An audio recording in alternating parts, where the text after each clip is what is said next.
So understanding play schemas can turn sibling rivalry into sibling harmony. By supporting the unique play patterns, you can create more peaceful and a more playful home. You can help them feel seen, heard, and validated. Kia ora. Hello, I'm Ruth Verco, a teacher turned mum here on a mission to demystify child's play through understanding play schemas. If you've ever found yourself asking, why is my child doing that? Whether it's throwing their soft toys, hiding stones around the house, or lining up their crayons, then you're in the right place, and certainly not alone. Here, we'll explore the magic of play through the lens of play schemas, those hidden, repeated patterns in your child's behaviour that holds the key to unlocking more meaningful play and connection. Through understanding play schemas, you'll be able to move beyond those one-off activities and understand the why behind your child's play.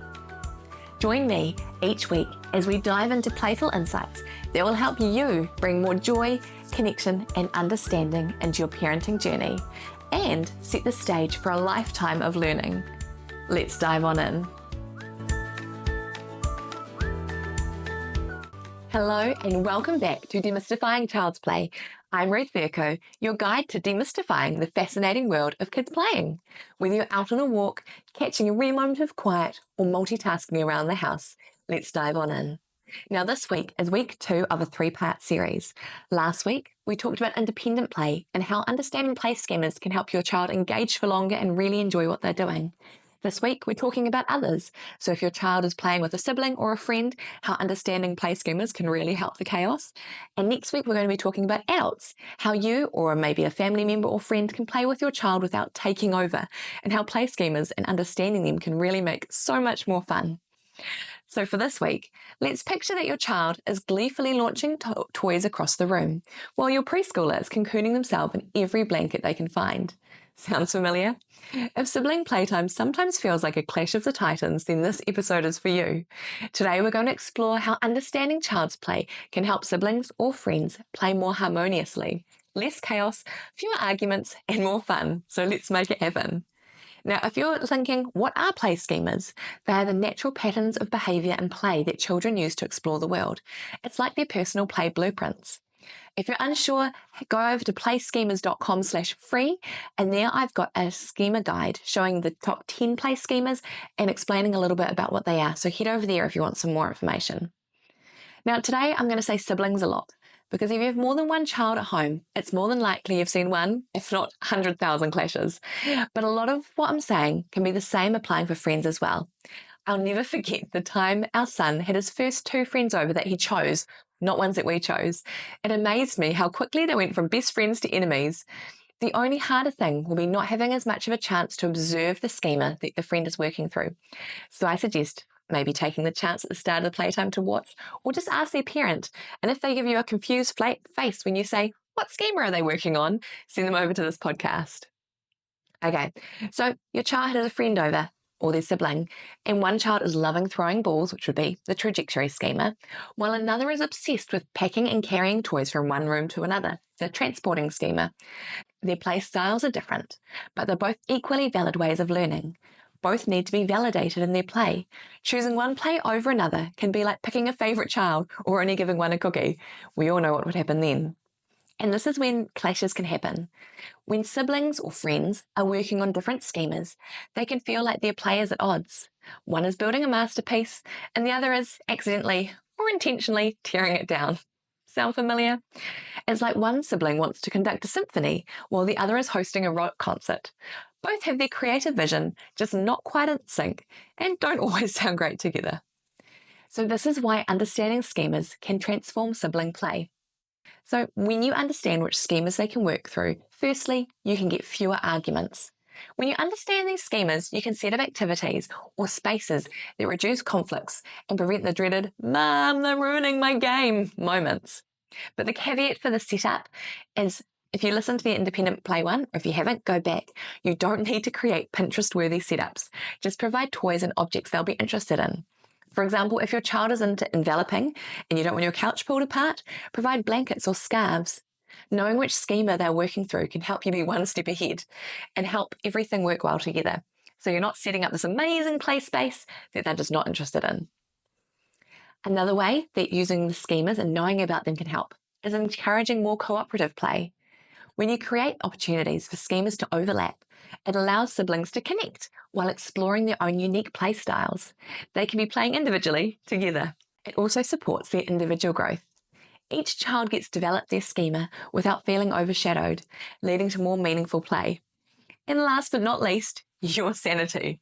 As parents, let's be real. When siblings play happily together, you might even get that moment to enjoy your hot tea hot and a sneaky hot biscuit. So what I'm going to give you is just 4-step strategies to help more harmonious sibling play. Now have a think about how they're going to work in your house, because with anything, every child is different. Step 1, as it always is, identify their schema. Observe, observe, observe. Sitting back and just seeing what they're doing. For example, throwing toys or balls, trajectory. Picking and moving objects, transporting. Wrapping themselves in blankets, enveloping. If all these words are really hard to stick in your head, don't forget to go to playschemas.com/free to grab the top 10 cheat sheet, which outlines the 10 most common play schemas. That's playschemas.com/free. Okay, so once you've done your observations, step 2 is create schema-friendly overlaps. So this is where you get to be a bit creative and think about how their schemas might be able to complement each other. For example, trajectory and transporting. You could set up a ramp where one child can send the balls down and the other child can collect them and carry them back. It's a win-win for both of them. Or if you've got space outside, one can throw the balls and the other one can bring them back, which we affectionately call fetch. Or maybe there's enveloping and positioning. You could build a fort, maybe using the couch cushions, where one child gets to arrange all the cushions the way they want to, which is the positioning schema, and the other child gets to wrap themselves inside. So one gets to build it just so how they like it in their position, while the other feels the safety and security of being enveloped. They're working individually, but together. Next step, step 3, is you might just have to encourage some parallel play. Sometimes harmony comes from giving each other the space for their own play. Think about maybe personal work zones, close enough to feel connected, but separate enough to minimize conflict. So thinking about how they can be individual together. And number 4 is model compromise. Sibling dynamics will not always be smooth, and we can use these moments to teach them how to respond to each other's play, compromise, and collaborate. Now, if I lost you at the word model, model is a word that we use for showing. So you could show how you'd talk to each other, show how you'd do something so they can learn from you. If you've got all that thinking in your head, think it out loud. Oh, wow, I can really see that you're doing 2 different things, but you really want to do the same thing. How about for now, if we go in 2 different spaces and then we show each other what we're doing? You're thinking out loud how you'd do things. This is called modeling. Okay. Talking about schema clashes made me think about the recent one with my 2 children. There was a week, actually, who am I kidding? It's all the time when they've got schema clashes. For this one was obsessed with taking all the cushions off the couch, and that's all they wanted to do, take them off the couch. But the other one was wanting to build forts. So you can imagine there's one trying to take them off the couch, and then there's the other one trying to build them into something. So it was just build, throw, build, throw, build, throw. It turned our living room into an absolute battlefield. To start, what I did was some redirecting. What we did is one was able to take the cushions off the couch and throw them to the other side of the room, and the other one used them to make the fort. This worked for a little while, and there was both schemas being satisfied. The peace was restored, but only for a little while. And then there was another big blow up because all the cushions had been finished being used and the fort wasn't finished being built yet. Now, because I knew it was a disconnecting schema, I was able to redirect them to one of the puzzles where they could disconnect all the pieces, and a basket of toys we had where they could just disconnect to their heart's content by moving everything out of the basket. So I hope you can see through that. When you can see what's going on, it's not just kids annoying each other and trying to intentionally get on each other's nerve. They're working through schemas and they've just got this great desire to do something, even if it might not work with the other one. After the independent play episode, I had a listener question where they said, what do I do if one child always dominates the play? They can't play independently, but they also can't play with others, which is a great question. As I go through some ways to troubleshoot common challenges, have a think about how these can work with you. So to start, when one child overpowers the other. Quite often this is an older sibling and a younger sibling, or it could be a more extrovert and introvert. So what you could do is give the quieter or younger one a specific role that they can own within the play, like being in charge of arranging or collecting. Something they can do that's specifically theirs, and remind the other one that that's their role, and then maybe swap later on. Maybe they will refuse to play together. Sometimes solo play is actually what they need, but to encourage independent play, what you could do is set aside a short window for sibling play. So the same as when you're trying to encourage them to do independent play, it might be, hey, today we're just going to do 5 minutes playing together and then they're going to play separately.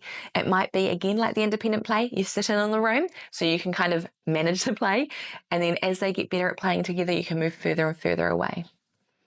Now, I hate to say, but there will be lots of clashes.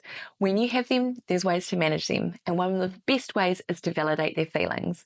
Trying to just stop them and yell at them is not going to help their hearts and not going to help them want to play together more.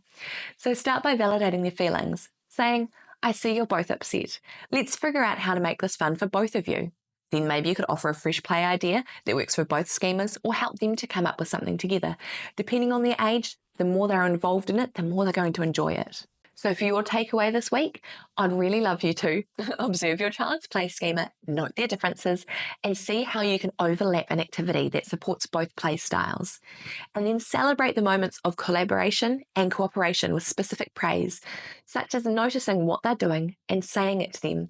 This helps them understand what they're doing really well and helps them fill their bucket and enjoy it. So when they do it again, they can know what's going well and how to maybe replicate it.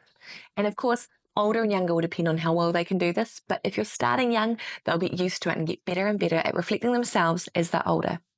And remember, schemas evolve as your children grow. Stay curious and watch how their play transforms over time.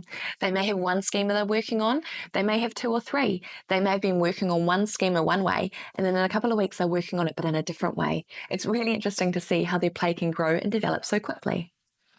So understanding play schemas can turn sibling rivalry into sibling harmony. By supporting their unique play patterns, you can create more peaceful and a more playful home. You can help them feel seen, heard, and validated. So my challenge, as I've just said, notice the play schemas they're working on and set up a friendly activity or a space that they can experiment with. And then share it with me. I would love to hear how you're going and how playtime is happening. So you can follow me on social media and connect with me there, which is at play_schemas. Or visit playschemas.com for more tips, tricks, and resources. I would love to hear all your stories. Next time, we'll explore part 3 of the series, how playing with our kids as adults can work and not taking over. If you want to dive in more, head over to the blog at playschemas.com/010 for the show notes and any bonuses attached to this episode. That's playschemas, schemas.com/010. And of course, I'd love to hear your playtime stories. Whether you're celebrating a win or trying to crack the mystery behind a new behaviour, I'm here for it. Reach out on social media or drop me a message. Until next time, say it with me, today is a great day to play.